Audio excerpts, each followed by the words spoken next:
I know a zoologist. I wouldn't be surprised if you knew one because I feel like in Australia there's a lot more zoologists. Yeah, there it's just next door neighbor Ted. Right. Because there's just so much more wildlife over there. Everyone needs to be a zoologist. Otherwise, how do you know what's going to kill you there? Every time you've never been to Birmingham. every time a snake pops up, it's like someone call a zoologist, and Ted is like, yeah, all right, fucking let's have a look at this. Yeah, you're right. She'll be all right. I'd never met someone who does stuff with zoos that is sad. What do you mean? People who work with You've animals, never met a depressed zoologist? people who like work with animals are always like the most chill, happiest people. To be fair, They have the best customers. I would be pretty happy as well if I could work with animals. Yeah. Yeah, when you hear about these, like, they're always in Australia, like, yeah, we work on the coast, and they help coral or some shit, and they're just always like super happy. They're like, yeah, we just saved the coral. Well, I mean, I love it. You know, what kind of message will they be presenting if they're like super sad? I want a miserable zoologist you know. who's like, turns out, planet's dying. That is fucking annoying. Yeah, can't do it. Fucking kangaroos out of my backyard. I don't know. I feel like you're either like happy that you're working with animals that you like to be around, right? Because you've chosen to be in that profession. Crash taste. Or I mean, like the only thing I can think of is people who work with like venomous animals or something like that, or animals that can put you in danger. But if that's the case, you have to be someone who's enthusiastic enough. Yeah, they love it. They fucking love it, right? Yeah, they're like, oh, don't pet the crocodile too hard. Yeah. I'm going to chuck it. I'm going to jump on it. Like, Yeah, it's like those videos of like those like, you know, venomous like snake and spider collectors. They just like every time they're like, all right, I just got a brand new tarantula. This thing could kill me in an instant, but my God, she's a beauty. You know, like they're just like they're so happy to see this like really. To be fair, a lot of venomous creatures do look fucking cool. Yeah. Would I want to be around one though? Does your life insurance? No. Does your life insurance cost go up if you own like a venomous spider or snake? You might have to maybe like double vax that shit, you know, like double life insurance. I think you can vaccinate against venomous. It's like, can I like double life insurance? I don't think that's how venom works. Yeah, I'm pretty sure that's not. I'm pretty sure you have to wait until you've been poisoned. Yeah, I don't think there's a snake with like a COVID venom, you know, like the newest strain, like the Delta strain of like the Cobra venom. But wouldn't it be so cool if like anti venom just like worked like that, or like, you know, antidotes for venomous poison would just work like that? It's like, really yeah, can I get the Cobra shot? Even if you did, you wouldn't get it because like why would any normal person need like 100 different fucking snake infection venom? I don't fucking know. What are we? We're not fucking Killua from Hunter x Hunter. Well, you know, we don't need poison training. No, but like, what if you're like going to like a specific like area of the world that has like a specific So like, danger? if you go to like certain places that have like really bad mosquitoes or something, you get like malaria jabs. So why don't like people who say like, you know, decide like, oh, I want to go to the Australian outback, be like, all right, just give me like. I don't think it's that much of a concern. Well, yeah. I feel like you have until more, you hear about people dying. I feel like you have more chance of getting hit in like by a car in the airport than you do from getting. So I feel like we should ban cars before we with ban. Sydney Airport. Definitely, that place is a fucking mess. It feels like the dumbest superpower anyone could hope for. Yeah, it's just like that one guy in like My Hero Academia who has quirks against like every anti-venom, and he's only useful in Australia. Like everywhere else in the world, he's just useless. He's like born in the UK. He's like, well, fuck, I can't use this at all. Well, you can though. It just takes a fucking long time. Yeah, exactly. Yeah. I mean, you can build up some resistances to like some venoms. I don't know how much you can build up resistance because I don't know if there's been any studies of like anyone who's like tried to build up enough resistance to like take on like a black cobra or something like that. Yeah. But I think you'd need to. Yeah, it's like alcohol, isn't it? You just get more used to it every time. But it's like that. Well, the more you get bitten, the more resistant you become. I assume if there is like something that makes, I don't know, like those ants or something that like make you really in pain. Maybe if you just like ants specific, like a fire ant, bunch of them. like the bullet ant. What if you got bitten by one every single day? Surely after a while, it wouldn't phase you after like 10 years. Maybe someone should try this. Well, no, because social experiment. Who wants to be bitten by a bullet ant every day for the next 10 years? Isn't there that tribe that is like revolved around putting a glove of bullet ants on your hands? But I don't think they do it every day though. I think it's like they don't do it. It's like a ceremony. It's like, Tim, what's my did you put my fire ant glove somewhere? Honey, it's time for your fire ant glove. Yes, dear. I'm pretty sure it's like a thing that they do during ceremonies. It's like to initiate like a kid into adulthood or something. Into adulthood. Yeah. But like from what I can understand, like the people in the tribe are more resistant to that venom than other people who have Yeah, tried no, it. no, that no. Oh, have yeah, come into obviously. it. Well, yeah. So I mean, I don't know why they like who decided that. Who decided that they would do that as a ceremony? You know what? Let's just get a bunch of fucking ants to sting you. You're a man now, boy. I want to hear like the council meeting of like when they decided that they were like, Yeah. all right, so Jim's just turned 18. You know, he's ready to bear children. He's ready to be a dad. Yeah. But we need like a ceremonious thing. You know? Some guy's like, maybe just share a beer with him. Well, It's like, well, yeah, that's kind of like boring. What if we though? Hear me out. Put his hands into a fire ant nest. Genius. I part of me gets it. I understand why. I mean, you know, I'm not here to be Why? like, wow, your Why? culture is. Why? Yeah. Because think about it. Yeah. We look at the fucking stars and we're like, oh well, it turns out I'm angry. Sometimes. What? Wait, what? What? You know, with What do you with, mean? with like star signs and stuff. You know, the only difference is that we just agree Angry. that. You talking about like astrology? Yeah. Yeah. Well, you know, I'm joking. Being. Oh, you know, okay. It's Yeah. like you're like, oh, I'm gonna get married tomorrow. Apparently. Oh, Oh, yeah. I thought I was just like, I don't think angry is a star No, sign. no. You could be angry, right, from the star sign. Is Point that is, an Aries? Aries just fucking, angry. I don't keep up with this shit. All Aries are angry. Mercury's in retrograde. I gotta put the fucking snake glove on. Yeah. You know, like they probably thought that it had some meaning and it probably carries some value. No, like, of course. Like I'm sure, right? Here's the thing.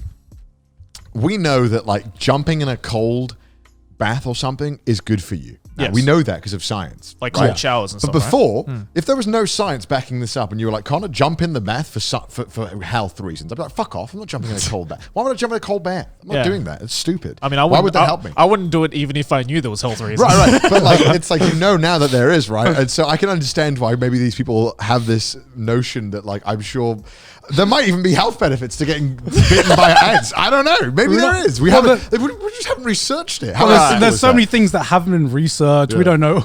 I don't think this is worth researching Yeah, personally. right. It's like, Right. what if I told you that like if you like, you know, inflated your big toe once a year, it would help with curing Alzheimer's. You'd probably be like, well, shit, I'm not going to do that, but thanks. You know what I mean? There's so many things that can help X disease or help stop things. Right, Where you're like, right. I'm just not going to do that. But- When they're like, that one paper came out that one time that was Yeah. like, research suggests eating no more than 5 French fries at a time to lower the risk of cancer. It's like, let's be honest, I'm never going to eat less than 5 French fries. That's just impractical. I'm just not going Go to to do that. McDonald's, be like, I Well, don't care. I think like at the end of the day, people just don't care. No, like, they don't. Yeah. Like if they couldn't convince smokers to stop smoking by like actual scientific research that prove that it heavily increases your chance to get cancer the more you smoke, Yeah. you know, if they couldn't convince humanity to stop smoking after that, then Nothing's stopping anyone. Then Right. what would like 5 French fries like? What would like eating less than 5 French fries do? yeah, you because know? like the moment you're like, yeah, you should probably stop smoking because you know it could give you every type of lung cancer or you know just cancer in general. They just be like, We're- but it's kind of cool, eh?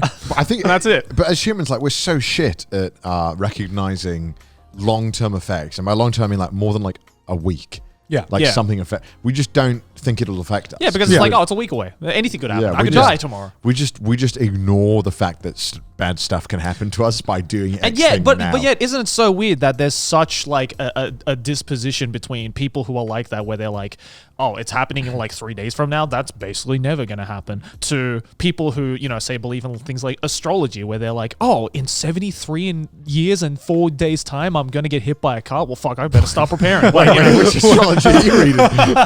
you know, but like those kinds of like Yeah, yeah, yeah, belief-based yeah, like yeah. systems, right? Like, you know, not to like, you know, not to throw anyone's belief system under the bus. You can believe whatever the fuck you want, right? But like that was one thing I always had trouble, you know, coming to terms with that kind of stuff, right? Yeah. Where it's like it's so up in the air that it really and it's not backed up by science in any way as of right Yeah. now, that it's like, you know, why would you even think about something like that? Whereas like with smoking, for example, it's like, well, yeah, I had like 7 of my fucking friends' granddads die because of lung cancer, probably due to smoking. So you should, you know, if that doesn't convince you, Yeah, I mean, Yeah. I guess it comes down to the point where, like, it's like even now, science, as sad as it is, science in this day and age isn't always like the determining factor over whether people will listen to what science says or not. Because nowadays it's Because science is the government, dude, and you don't want to trust the government. Dude. well, I think science. The problem is with science, and this age of like misinformation and just not knowing one. It is a lot of misinformation out there, and not knowing which sources to trust. And number two, science has just got so advanced that the normal person isn't going to be able to follow along with what science says because the logic is so past what a normal person would be able to understand that you might as well be talking about God or fucking stars in the sky. Because, like, how am I going to understand what the fuck scientists are researching when it comes to like making mini black holes in the CERN like institute or whatever? Like, and they're like fucking firing protons at each other. Like, what the fuck do I know about that? Yeah, Like, yeah. You know what I mean? That's so far beyond my knowledge of understanding. It just sounds like science fiction. Right? It literally sounds like science fiction, Unfortunately, we're a sucker for a good answer and an easy solution. Yeah. So that's so why especially when like the top researchers and scientists in the world are like when explaining like how does gravity work, and they're just like, we don't know. Then they're like, ha! I told you, must be Jesus. Yeah. Like just like because we hate it when we don't know something. Like no matter how significant or insignificant it is. And so when we're thrown into that kind of situation, humans are just very good to being like, well, it's magic.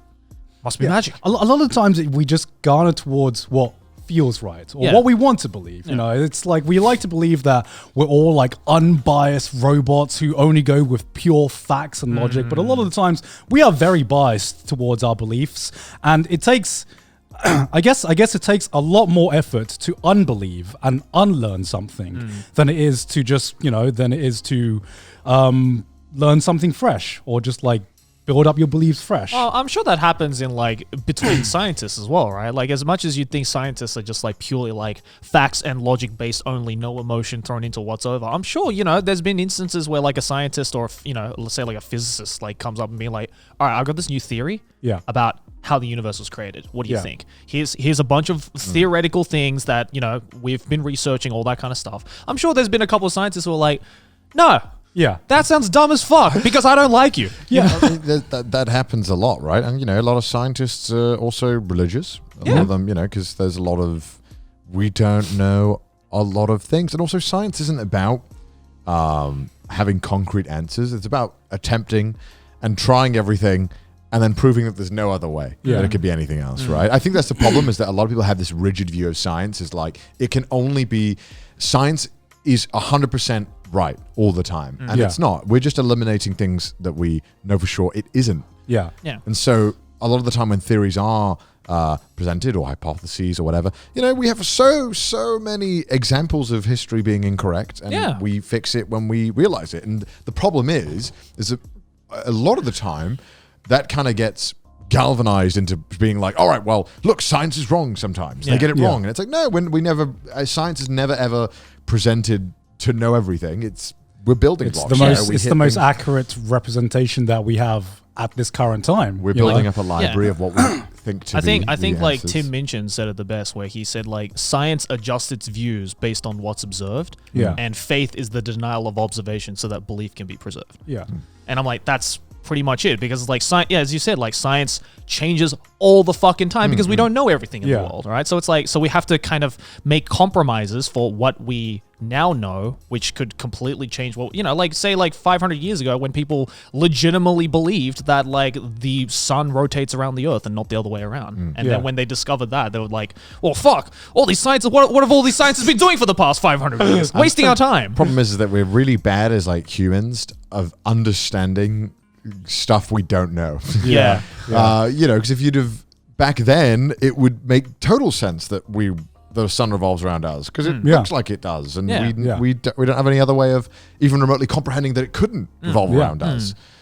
But once you find out, it's like, oh well, of course we revolve around it. That makes so much sense. So it's really easy to believe in the the thing that makes sense in your brain. That makes most right? like logical sense in Yeah. your brain, because like like I said before, like science now has got to a point where a lot of the more advanced concepts where the normal person is not going to be able to comprehend, and so at that point you're just putting your faith in a person of authority that their understanding is good enough that they can take what these studies say and present that in a manner which you can understand. But at the end of the day, you're still putting your trust into something that you don't fully understand yourself.